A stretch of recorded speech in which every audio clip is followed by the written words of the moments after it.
There were some poignant moments at the House at the House in the State House, and we enjoyed some of those times, and got real excited about a lot of bills, and then saw them die an untimely death in the Senate. But had a lot of hope. But anyway, you probably didn't see. I think we were effective backstop in some of the sessions. So if you can take a lot of excitement out of being a good backstop, I guess we had an exciting session. I suppose the most exciting moment for me was to be able to actually walk through the doors and into that green chamber, because this is a 10-year mission. We've had opportunities to work together when I worked at the Mortgage Lenders Association. Bob Brown, Bob Golden, Betsy Ricketts, Rachel, Kay, so many people in the room. And my wife and my family supported this dream of serving as a state representative for 10 years. We actually moved to Douglas County to run for House District 44 when Mike Bay was done with it, and that's what we did. And I'm grateful, truly I'm grateful for the learning experiences that I had working with Carr and Smedra. Have been in this room as a speaker before, but not in this capacity. And I absolutely want to thank Carr for the support last year in the campaign. It's great to be here. Thank you. I'm always inspired and excited by the people that come to visit the Capitol every morning around 9 a.m.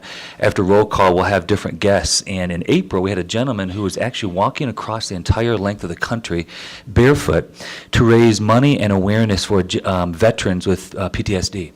And he told his story, and it's just a regular guy who was a farmer who got so frustrated, I think, when a relative wasn't getting the care that he needed, and he decided to raise awareness, and his feet were actually in pretty good shape. But it's people like that that come to the Capitol to express their values, their vision, their issues, and they touch my heart. And it's people like that that we always have to be mindful of. And seeing how I'm the only Democrat on the panel, I hope you guys don't throw too many tomatoes at me today, okay? I'm Nancy Spence. I'm a state senator from District 27. That takes in the territory from Greenwood Village to Deer Trail, about 50 miles east on the I-70 corridor. It's a great district. It's about half rural and half suburban.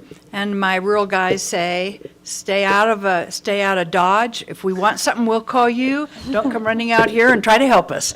They're an independent bunch, and I really enjoy serving them. They always have interesting issues, and I try to spend as much time, visiting after I'm invited as possible.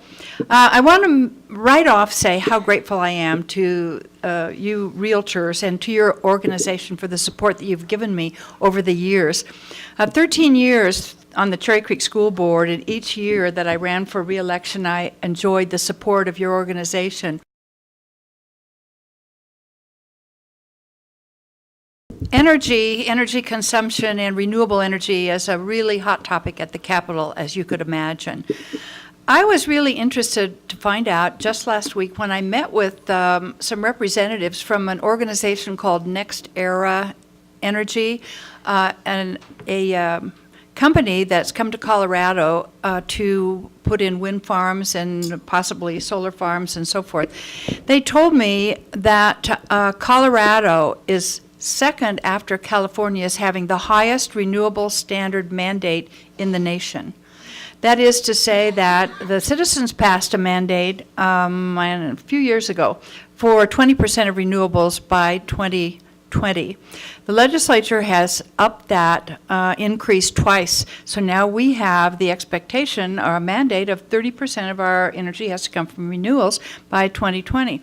And I'm really surprised about that. And I said, well, how does that compare to other states like Wyoming, for example? Well, Wyoming doesn't have a standard at all. They said the one state that has a higher renewable standard than Colorado is California, and theirs is 33%. I was astonished. Now, I think that there's something to like in renewables for everyone. I appreciate renewables. I like the fact that we're going to look at alternative sources of energy. But I also am concerned about the cost to consumers and the cost to businesses. And when the PUC and the Xcel Energy seem to be conspiring together on renewables at the expense of those of us who pay higher Xcel Energy rates, it makes me mad as hell. And so I don't know that we can do anything about it because with the Democrats controlling the House and Republicans in the Senate, and with a governor that we thought would be more inclined to support oil and gas, since he's a geologist. I don't know where it's going to go, but I think next year there are going to be some tough questions that we need to ask about passing on the cost of the increased costs to consumers for renewable energy. One of my visions is to make this state the renewable energy capital of the country. When you look at our resources, we're the second sunniest state in America, we're the 11th windiest state in the country, and we have tremendous geothermal and other resources. And I get excited when I speak to people like Tom Clark, who I think is one of the smartest people in the room when it comes to economic development. For the last 30 years, he's been a leader and currently a vice president at the Denver Metro Chamber of Commerce. And we have about 5,000 renewable energy companies in wind, solar, geothermal, biomass. About 10 to 15 years ago, we had about 100. And some of my older friends, they joke, they say, gosh, Joe, 20 years ago, 25 years ago, the environmental movement, the renewable energy movement was about protecting, cuddly polar bears. And today it's about making cold, hard cash. And I love that. I think it's great.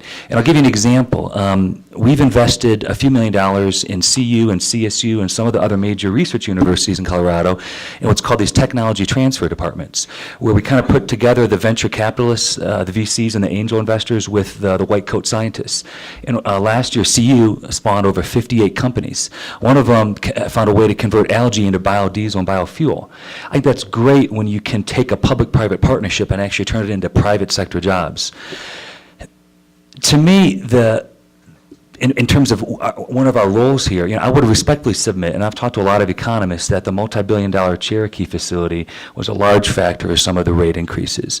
But when I look at what we can do as legislators, there's a bill I worked on in 2010 to make Colorado the first state in the country to allow homeowners to voluntarily band together, about 50,000 of them, and join what's called a special improvement district.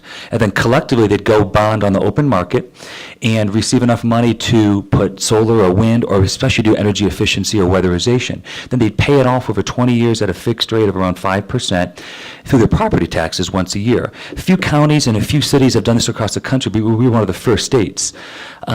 FHFA got involved, and they had some concerns. I actually was meeting with their senior counsel in Washington, D.C. last week, and right now the program is kind of in a limbo.